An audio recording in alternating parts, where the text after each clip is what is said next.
Odi Olite, Nafarroako hautatzailea hurrengo astera begira Espainiako txapelketetan favoritotan artean hartzen zaitugula. Ezaiguzu lehenengo, ze selekziokin jute zeate Jaenera?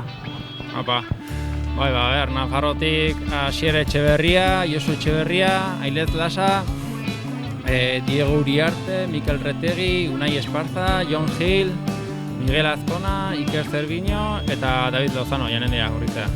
Ego Euskal Herriko bi selekzioak beti izan dira favoritok, Nafarro Euskadi lehia horretan zenuz ikustezu garaipena eskuratzeko?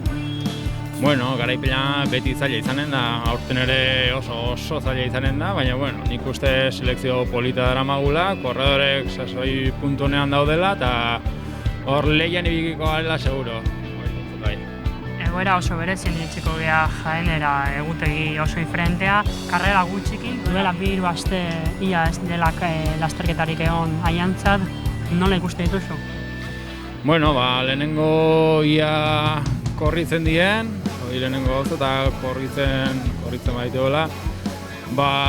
Inkognita handi bada, nola egongo dien, azkenen korredorek ongi daude, baina hain gutxi korrituta eta karreraren artean hain denbora handia izan da, beti inkognita handi bada, nola reakzionatuko duen bakoitza, ia beroak ere nola eragiten dien hainbeste denboran korritu gabe egonda, eta baina baldintza denontzako berdina dira eta nola mugitzen dien ikusi beharko du.